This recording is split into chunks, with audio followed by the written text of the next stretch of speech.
Thank you for holding people like Elissa Slotkin's feet to the fire, and Cory Booker, by the way. I didn't ask her this. I wish I would have. Would you support defensive weapons for Hamas, for Gaza? I know, but she would have like glitched. That is so foreign to me, to just look at something as like a horse race polling problem versus this is a moral atrocity. And what are you as a United States Senator going to do about it? And I'm sure you saw the Pete Buttigieg comments. Like, that's a perfect example of what are you doing? I just like, he talks and I like have an aversion. You know, you almost have like more of a respect for a John Fetterman because at least he's willing to freaking say it. You know, he'll put it out there, all his genocidal thoughts. It's all there. He's not running away from it. You ask these slimy, disgusting, amoral, you know, he's specifically McKinsey Ghoul. Do you support a Palestinian state or not? Well, I recognize the complexity of why this is a difficult blah, blah, blah, blah, blah, blah. Yes or no? Yes or no?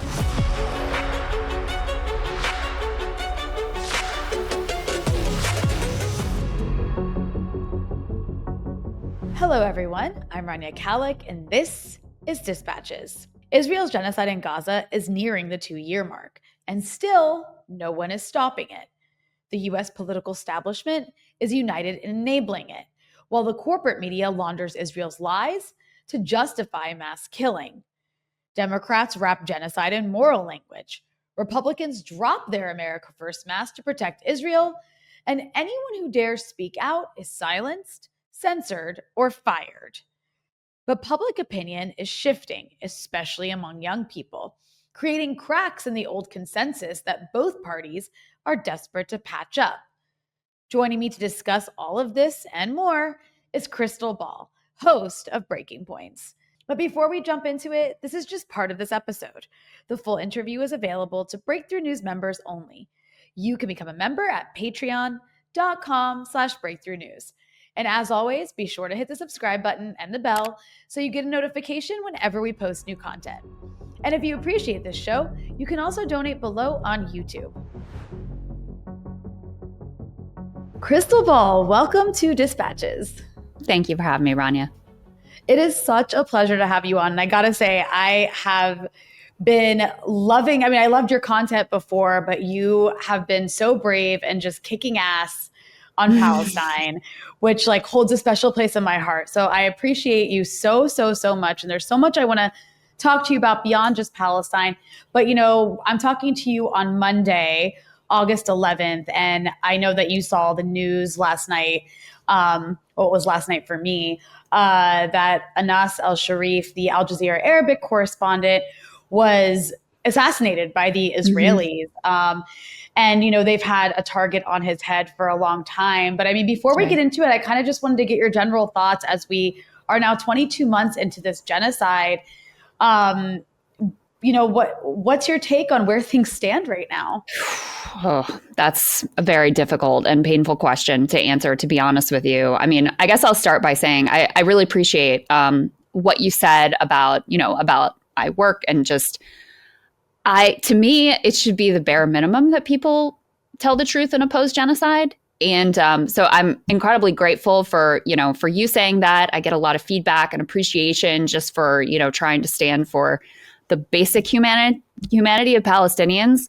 But I don't know why that is seen as an unusual or in any way radical act. So, one thing that got a lot of attention recently, for example, was our interview with Senator Slotkin, where she was trying to dodge and had very few answers about where she stood on Israel and Palestine at this point. She sort of realizes that it looks bad, but she also wants to make sure that her donors are still happy. And so we just asked follow-ups. And, you know, it was remarkable to me how much attention it got just sort of trying to hold a politician to account over our tax dollars going to fund genocide.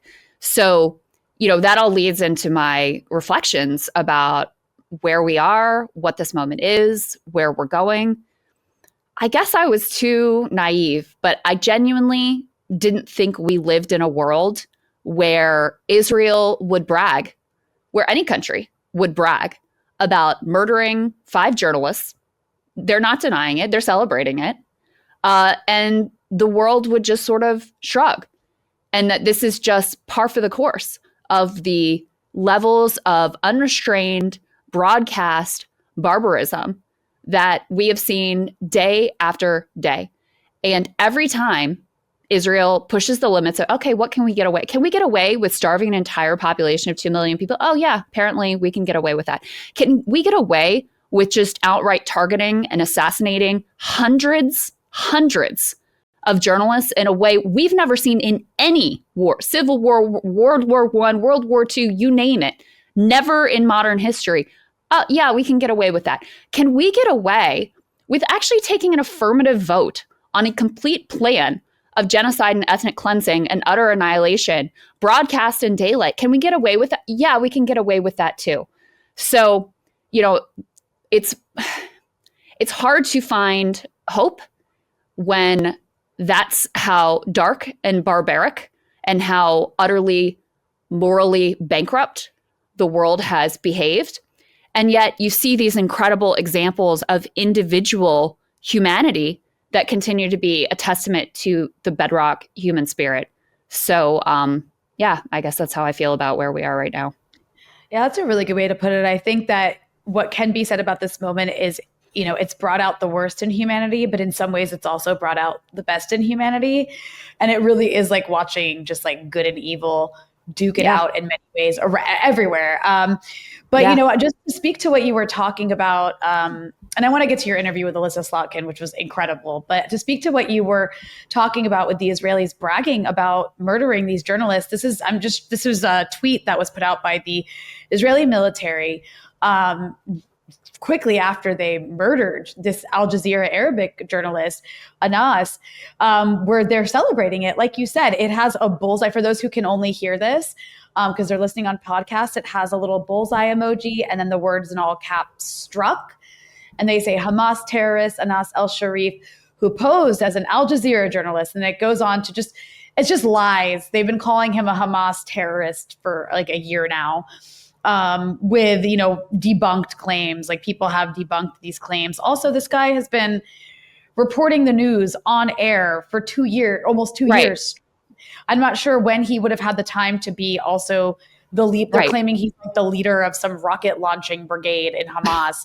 Like, I'm not sure how this guy would have even had the time to double as these two things. But, they've had a target on his back for a while and they're just openly celebrating it. And then, Krystal, I was so disgusted to see some of the media coverage of it. And I want to show this headline that Reuters posted. And of course, Asel Rod, who I know you're familiar with, also, she's like amazing, rewriting headlines. But this Reuters headline says, Israel kills Al Jazeera journalist, it says was Hamas leader. So like in the headline, they're just repeating a blatant lie. I mean, at this point, it's kind of like you might as well just open it by saying Israel says the moon is blue. Because that's not journalism. You're just anything Israel just becomes a headline. But anyways, I'm curious about your thoughts on those two things I just showed you. One, the Israeli military just openly celebrating, assassinating, intentionally killing a journalist. Not the first time they've done that. And then also the media essentially like covering it up. Not only that, they provided in different ways the sort of intellectual pretext for treating Palestinian journalists as not really journalists. There was an article about, are you really a journalist if you're a Palestinian covering, the quote unquote war in Gaza, and the constant delegitimizing of the reporting on the ground. There's this drumbeat, which of course I support, of the international media needs to be let into Gaza. And the international media does need to be let into Gaza. But you also need to actually believe and protect and care about the journalists who are there on the ground, the Palestinians who have had to shoulder the entire burden of actually reporting on their own genocide because the international press is barred. And then they're smeared as militants, they're smeared as Hamas or Islamic Jihad, put a target on their backs. And, all these people who had a lot to say about press freedom in Trump's first administration, suddenly, when you have some 240 plus journalists outright murdered, and in this instance, Israel bragging about the targeting, assassination, murder of these journalists, they have very, very little to say. And, if nothing else, like, I don't expect these people to have a soul or morals at this point. You would think that they would just get embarrassed and humiliated about the number of lies that they've been told by the Israelis over and over and over again, that at some point they would think, this is kind of embarrassing for me to just continue to print these lies that get disproven. But apparently for many of them, they never reach that point. Jasper Nathaniel tweeted something that I thought was a great point. Trump announced this morning his National Guard, fascist deployment on the streets of DC, blah, blah, blah. And the New York Times put out a news alert about that. And they said Trump is authorizing National Guard troops in DC, claiming that violent crime is up, even though it's not. So in the news alert saying he said this, but this is not true. Why can't you do that with Israel?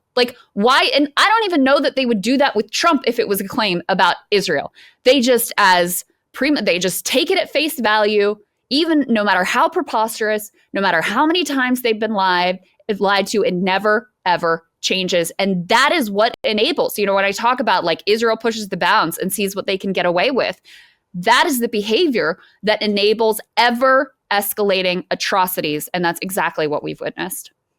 Yeah, it's completely insane. And now you have, Netanyahu threatening to maybe sue the New York Times, despite the fact that the New York Times has run cover for everything from the beheading. Yeah, you're right. He should exactly. He should be paying them because they were at the forefront of the mass rape hoax. They've been at the forefront of laying the groundwork for justifying the bombing of hospitals. But then after the fact, they'll be actually, turns out there wasn't a Hamas Pentagon under Shifa Hospital, but it doesn't matter anymore because they've already destroyed them all. It's already done. And their role is a very crucial one in the news ecosystem. It's to launder this specifically for liberals, to throw up a lot of smoke and go, oh, it's complicated, and to focus their attention on these, at times invented atrocities on one side, and then to use all of this passive language about hunger rises in Gaza. Who knows what's causing it, but it's on the rise in Gaza. That's their role, is to try to launder this for a liberal audience. Now, I will say they have failed.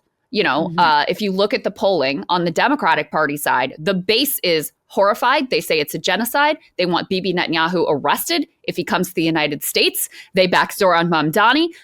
They have seen through the propaganda at this point. But that is the role that the New York Times has long filled and has especially tried to fill in this particular era.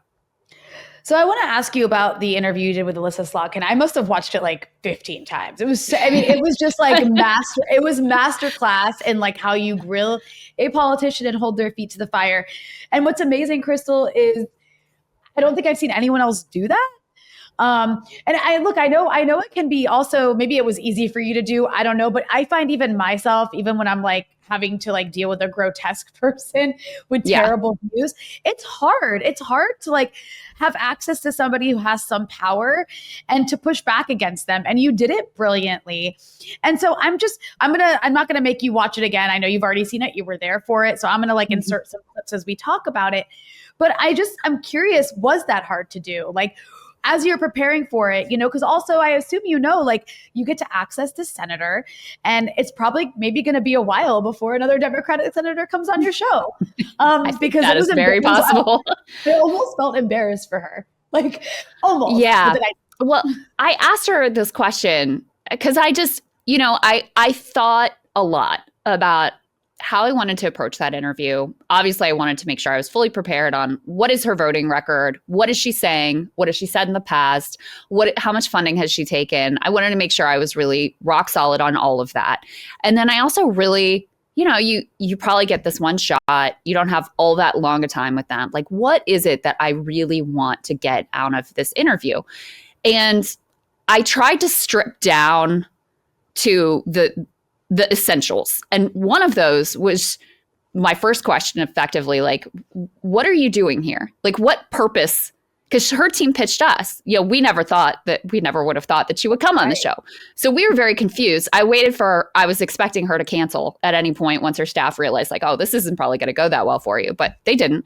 And I mentioned this before, they actually were very committed to having Sagar as part of the interview because I was just going to do it solo as an intra-Democratic Party thing. And they were no, we don't want it to come off as a softball interview. So Sagar has to be there. I was okay. I don't think that's going to be a problem for you, but all right. So My first thing I wanted to understand was like, what is it you're trying to do? And I think what I could read between the lines between her and some comments we saw, like Mallory McMorrow, who's running for Senate in Michigan, there's a realization among these centrist types that they can't be John Fetterman, right? They can't just be lockstep with Israel. They're trying to find some sort of a centrist position on a genocide. And I think that was, she has this, I need to, so I can be relevant, I need to go on podcasts. And I've got this new like centristy take on a genocide that I want to roll on, is basically what I think was going on there. And then, the question, in addition to, okay, well, specifically, what are your positions? All right, where are you on aid, offensive weapons, defensive weapons? Where are you on it being a genocide? Like, the thing that as a human, I probably struggled the most to understand is truly like, how do you sleep at night? And I know you probably struggle with this, and I expressed this to her directly. Like, I always feel like, what more could I be doing? Am I doing my part? And you look at Anas, who just was murdered for doing his job. You look at the suffering in Gaza. You look at the babies who are starving to death. And you just think like, we are at this moment in history where the most horrible of horrors are unfolding before us. What is my part to play in ending this outright, as you put it, evil, which is exactly what it is? And then I look at someone like her who, and this is not just unique to her, obviously this is like the vast majority of all of Congress. Yeah. And I think not only are you not using the power that you have to try to stop this, you were part of this. And if I felt that I was any part of this at any point, I would spend the rest of my life trying to make it up, trying to make it right, trying to make amends for being at all tangentially associated with these horrors. And that's the part that I really genuinely struggle to understand. Like, you voted for the weapons, for these bombs that were dropped on children and women and tents and people burned alive and hospitals targeted, schools, mosques, churches, you name it. Like, Gaza is turned into rubble. You voted for that. How are you as a human being, how are you living with that? And I still don't, that I was unsuccessful in really getting any clarity on. I still can't understand the mentality of someone who does those things and views it as almost just like a political puzzle to solve. Like, what's the right messaging for me on this? How do I square, the donor support I receive from APAC or J Street or whoever it is with, I've got this Arab American community in Dearborn, and how do I square the circle that views it solely through like a horse race lens versus a moral lens? And even the horse race lens, like, you're failing miserably on that. But that is so foreign to me, to just look at something as like a horse race polling problem versus this is a moral atrocity. And what are you as a United States Senator going to do about it? Yeah, I could really feel that in the way you asked that question too. And you even were like, look, I'm a mother, like I've got kids and I see these mothers, and like, it's like you were trying to come from all these different like angles of just like being a human being. And yeah, she really just kind of stuck to that sort of robotic, like, let me really think about my wording so I don't upset my donors, or I don't even know, whatever she was thinking about. So this doesn't get clipped and make me look bad in front of moderates, or so Republicans can't use it against me. I'm not sure. I'm speculating here, but it really is kind of scary to see that. One thing I really appreciated is you were like, you have power. Like, I'm not in the Senate. At one point you were like, I'm a YouTuber. Like, right. You are in Congress. Listen, I'm a YouTuber. I have my words. That's all I have. Yeah. But you're a United States Senator. Mm-hmm. Like, you're not the president, but you have power. So what are you going to do?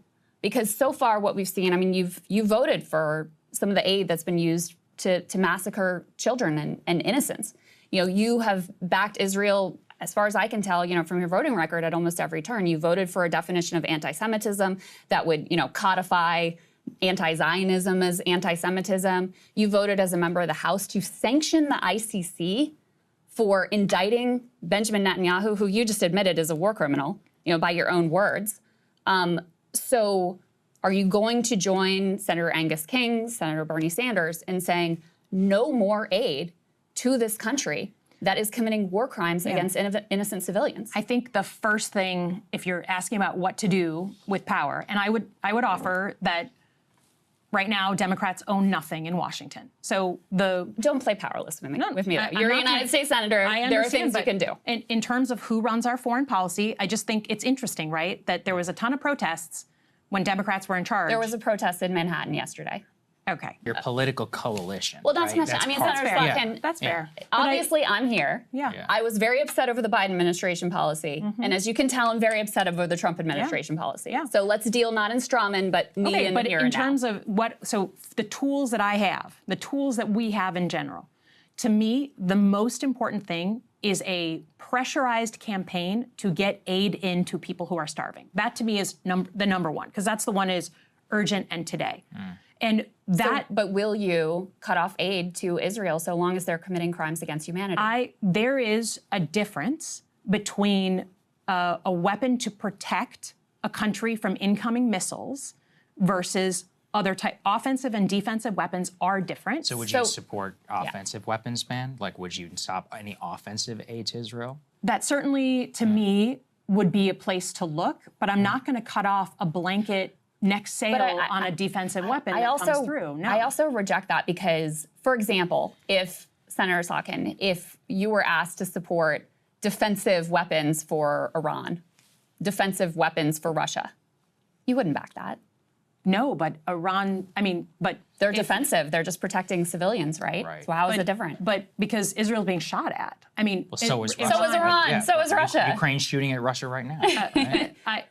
I think that defensive aid and offensive aid are different things, and I think at this point, so what if they're Nazi doing Germany, every single day, if Nazi Germany said we want defensive aid, it's just you have to see where they're all weapons that are being shipped. And there was also when you guys were like, I think it was Sagar who asked the question. He was like, or maybe he followed up about, do you think AIPAC should register as a foreign lobbying organization? And she couldn't say yes. She was like, I'd have to see what the definition of that is. Do you think AIPAC should register as a foreign lobby? I don't know the answer to that. I think that I know plenty of people who think they should. I don't. It's kind of a cop-out answer, don't you think? I literally, I just guess I'd have to look at the definition. And I'm just like, is there anything like real this woman can say, or any of these people? It's utterly shocking. Yeah, it is. And so I guess like, as you were doing that, and I'm sure it wasn't easy to do, and you had very little time to do it in, I'm just wondering, you've also been in mainstream media. You spent time at MSNBC. And I guess you can say The Hill is mainstream. You and Sagar had like that flagship show at The Hill until you went independent. And so you've been in those spaces. And so why do you think people in those spaces don't do what you did that day? Because they do regularly have access to people with power. Yeah. I do think a big part of it is that it is uncomfortable. It's uncomfortable. Like, especially with her being here in the studio. I'm not a confrontational person. I'm not an asshole. I think especially for women, there's a lot of gendered training about being a good girl and being a diplomat and not making people uncomfortable. And it is like I have to psych myself up to but it's an easy way to do that. I just think about the reality of this, a person in power who could do something about these babies being starved to death. Like, the least I could do is sit and be uncomfortable for 15 minutes, So I think part of it is just that. Part of it is it's very clubby. These people know each other. That makes it even harder, right? If you know Elissa Slotkin personally and you've like had dinner with her, to be like, lady, you're supporting a genocide, that's going to be harder. Part of it is access. You want these people to come back, right? I go into every interview assuming like a tough interview like that with someone just as like, they're not going to come back. And there's a reason why not that many politicians are willing to come on our show, because they would rather go to a safe space and, just get a softball question, know what it's going to be, and know they can spin and there's not going to be a lot of follow-up, or go on some podcast and just do that. That's available to them. So, and MSNBC is, like you said, like largely a safe space. CNN will ask maybe a occasional tough questions, but it's largely safe space. And you can run out the clock in an 8-minute segment as well. So I think it's those things. Mehdi Hassan was at MSNBC. It should be shocking to everyone that they canceled him, because is there a more talented person, like not just at MSNBC, but period, in terms of debate and interviews and just presentation, and so intelligent? And it really says a lot about the mainstream press that you wouldn't want that person at your network.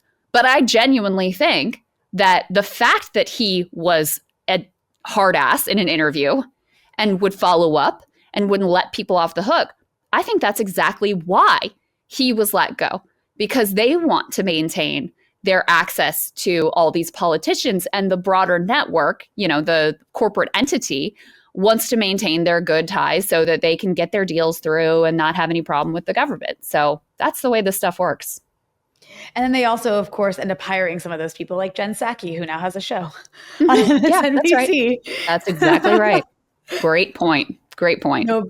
So I want to hit on a point that you mentioned, and that is the fact that Democrats are actually failing when it comes to what they're saying about the issue of Israel-Palestine, because so much of their base is basically, I think, I could be wrong, I have to go look this up, but either half or more of Democrats are now more sympathetic to Palestinians. Mm-hmm, That's a huge shift from just a few years ago. I mean, since October 7th.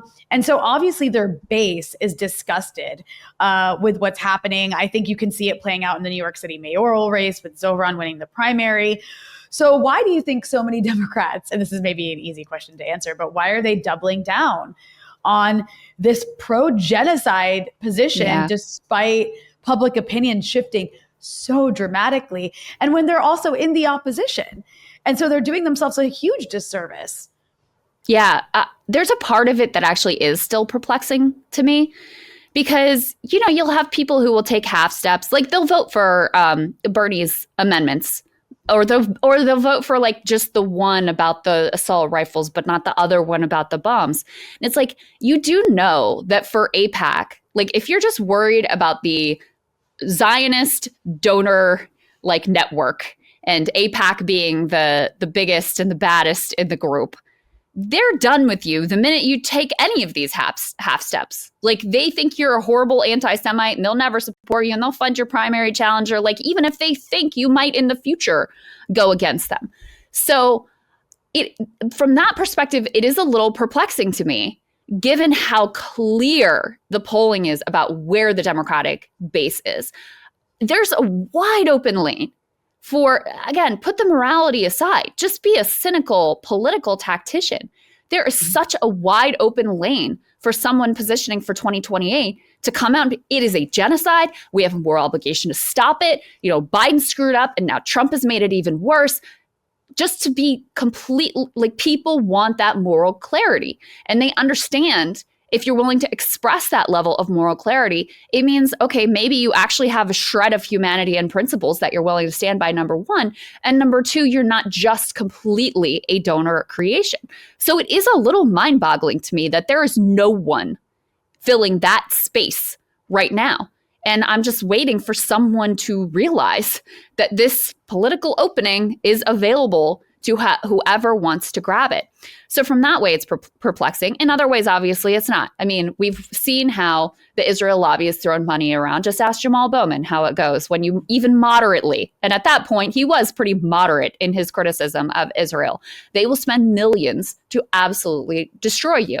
So, from that perspective, it's not a mystery. I think there's also a lot of just out of touchness, where it's never been a problem to be too pro-Israel. It's always, all the danger has been on the other side of being even a little bit pro-Palestine, or a little bit pro, oh, maybe they're not all terrorist monsters. So there's just an instinct in Washington that's always where you have to be. And and I think they just have completely, I think they are realizing that the ground is shifting underneath their feet, but they have no idea how fast it has already shifted, and are just too out of touch and too much enmeshed in these donor circles to realize the level of moral clarity that's being demanded right now. And I'm sure you saw the Pete Buttigieg comments. Like, that's a perfect example of like, what are you doing? I couldn't stomach it, so I just saw screenshots of like his quotes. I know it is really horrible to watch. I just like, he talks and I like have an aversion to Pete Buttigieg. Like, I don't know. He's Me just too. not like, well, he's I'm not a long like, time Pete hater, in fairness.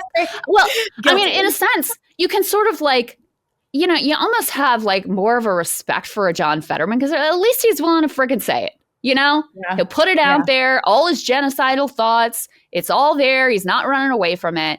You ask these slimy, disgusting, amoral, you know, he's specifically McKinsey ghoul. Do you support a Palestinian state or not? Well, I recognize the complexity of why this is a difficult. Do you think it's time to recognize a Palestinian state? I think that's a profound question that arouses a lot of the biggest problems that have happened with Israel's survival, Israel's right to survival in the diplomatic scene. And many of the people who have taken that step historically have done so for different reasons than what we see happening with European countries. Blah, blah, blah, blah, blah, blah. Yes or no? Yes or no? Would you support Bernie's amendment? Well, you know, that's difficult. And here's what I think. And it certainly is it's like, so it's so morally bankrupt. It should be, in my opinion, utterly disqualifying. And my optimistic side actually thinks that it is, Rania. I actually think it is.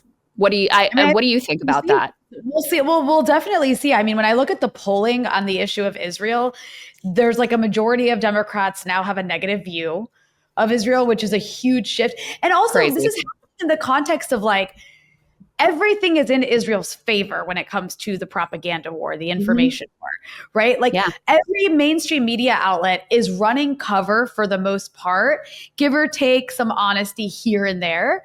But for the most part is running cover for this genocide and is trying their best to portray Israel in as much of a positive light as you possibly can under the circumstances. And even with all that in their favor, the entire political establishment in their favor, you still have public opinion. I think the world has been traumatized by this. Like, unless you are some kind of sociopath or just so blinded by ideology that you can't see past the end of your nose, you cannot look at your screen and see decapitated bodies and not just be viscerally horrified and want this to end immediately. And now with like these emaciated bodies. And so I think at the end of the day, like, this is more than just Democrats, by the way. And I wanted to ask you about this as well. I really do feel that this is going to shift U.S. politics, both like in the short term and in the long term. And I think on the Republican side of things, the opinion hasn't been dramatically shifted the way it has with Democrats, but there's still something happening on the right. I mean, even with your own colleagues, like you co-host with Sagar, you co-host with Emily, they're on the right. And I mean, they've shifted pretty dramatically in how they view this country as well. And I'm curious if you could sort of talk a bit about that, maybe anecdotally with what you've witnessed, and also the general shift in the Republican Party, which we see with figures like Marjorie Taylor Greene and, you know, the Tucker Carlsons and the Candace Owens. There really does seem to be a fracture there. Yeah. And I think it's largely generational. If you just looking at the numbers, but Emily's an interesting case study because she talks openly about how when she really started to change her mind on Israel was when she saw the way they lied about Shireen Abu Akleh being murdered. And she saw like, oh, and then that began the process of sort of like pulling this thread of, oh, if they could lie about that, what else are they lying about? And that has led her to, you know, being in a much more critical position and really having her eyes opened. So I do think there is a lot of that going on. I think for me, part of why Gaza is such an explosive issue for both parties is because it really exposes the core hypocrisies of both parties. On the Democratic side, you've got a bunch of people who claim to care about like democracy and liberal values, and here you are shipping weapons for a genocide. So there's that. On the Republican side, though, you've got a whole movement who calls themselves America First. And pretty hard to square that with like, Right now, there's some letter being spearheaded with a bunch of House Republicans calling for some sort of sanctions against Ireland for their daring to support Palestine. Trump is running trade policy with Canada based on their potential recognition of a Palestinian state. I mean, the list goes on and on. We showed on our show today the APAC trips that all the members were there smiling away with war criminal Benjamin Netanyahu when they're supposed to be at home getting yelled at by their constituents for supporting this monstrosity. So it really exposes that core hypocrisy for Republicans as well. And I think we have to be honest too. I mean, there's also just like brazen anti-Semites like Nick Fuentes and others on the right. And there is that strain there too, that ties into it. But there are also people who are just genuinely like, wait a second, I don't want my tax dollars going to fund what is happening in Israel. Like, Sagar's view and my view are not the same, because he's more just like, he's less focused on the sort of, not that he doesn't care, but on the humanitarian piece. He's more just like, why are we doing this at all? This is not where our focus should be. And I think that is emblematic of kind of the reaction of the young right in particular to what's going on. Yeah. I mean, it's also just, you saw what happened with the war with Iran, and it was so clear that this was Netanyahu just kind of like pulling in the lead. And I think that was like an eye opener too. It wasn't even just the Gaza situation. It's like, well, wait, why are we bombing Iran's like nuclear facilities? This is so dangerous. That, and then also we are stripping away rights from Americans, basic rights to free speech from Americans on behalf of this country. Like, what is happening? And I think that has been very eye-opening as well, is that this isn't, quote unquote, just about some foreign conflict or foreign affairs. Like, oh no, we are being, like, our rights to engage in activities and free speech are being infringed upon based on this insane Jewish supremacist ideology. No, we're not doing that. And so I really push back against the idea that, oh, not that many people vote on this, and it's not going to end up being that central, and it's not that important to people. And there even this idea that's sort of floated as conventional Beltway wisdom that people don't care about foreign affairs, that they don't vote on foreign affairs. I seem to remember the Iraq War being pretty impactful in terms of American politics, both at the time and in the aftermath. I mean, that's basically the reason Barack Obama ends up the Democratic nominee. It's part of the reason Donald Trump ends up being the Republican nominee. There were huge recriminations and continue to be, policy reverberations from that horrific decision. And so I do think that Gaza is going to be central. I think there will be a reckoning with what has been done here. And there seems to be somewhat of a realization of that on the Democratic side, which is why you see these like half steps towards, let me find the moderate position on a genocide kind of a situation. And then there's this like really confusing element of like the brand that is AOC. I don't know what you're taking. I don't ever want to be put in a position where I'm just like, well, Marjorie Taylor Greene makes a lot of sense because on most things I think she's horrific. But the fact that of all the things you could go after, AOC is like literally dunking on her last month because she added this amendment to a bigger bill about cutting off aid to the or cutting off funding for the Iron Dome. And then AOC still calling that defensive, where you have Marjorie Taylor Greene being like, the nuclear armed state of Israel is committing genocide. And I'm just like, what the hell's going on? Yeah. Like, this doesn't make any sense to me, because with her, I really don't get it. I can understand it with the, so-called moderates who want to play to this like centrist, corporatist part of the Democratic Party, the donor base. But like, who is AOC talking to? I genuinely don't get that. I'm perplexed by that. I don't know if you have an answer. Oh yeah, I'm very confused by that as well. Because again, the Israel people, like, they will never support you. And so I do know where I think the talking point comes from. J Street. J Street, I think, is the like liberal Zionist. I know you know, but I'm just explaining for the audience. Yeah. And I think that's where the like defensive weapons talking point originates, which is, they're very influential with sort of more liberal to progressive members who still who are afraid, I guess, of being tagged as anti-Semites.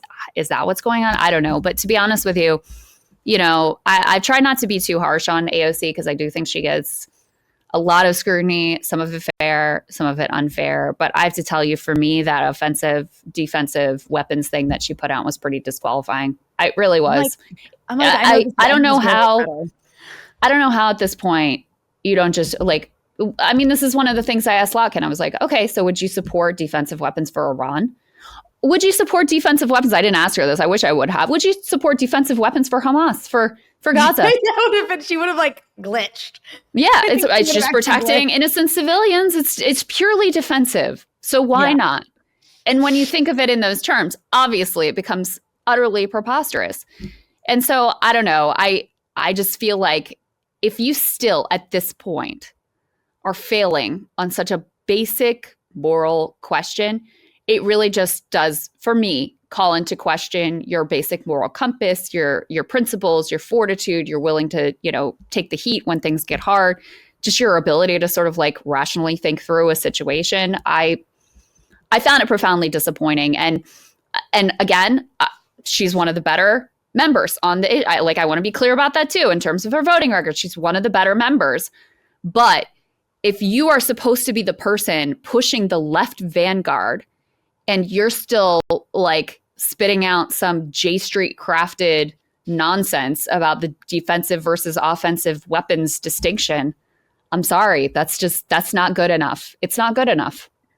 It's like, I'm not really sure what has to happen and it's like, I'm not sitting here saying you need to be like, we support Palestinian armed resistance. I don't expect that from like Democratic Party leaders, but you can't just oppose a genocide. Like you can't just oppose sending more weapons to do what we're watching happen right now. Yeah. Like it's not, I don't know why that is so difficult. And honestly, if it's because you want to keep winning, like at that point, is it worth winning? Like if it takes supporting a genocide to win, is it worth it? Sorry, you were gonna say something. Well, I think part of it, and this might be part of it for AOC, because she gave that horrible speech about Kamala Harris working tirelessly for a ceasefire at the DNC, which was also really hard to get past. I think part of their hesitation is the fact that they're complicit. I mean, that's it. It's like requires. So I think there's a few things. Number one, then you have to go back and say, okay, well, yeah, turns out Biden and Harris were funding and arming and providing diplomatic cover for a genocide. Two, here's the ways I was involved. And three, and AOC, by the way, she has said that it's a genocide.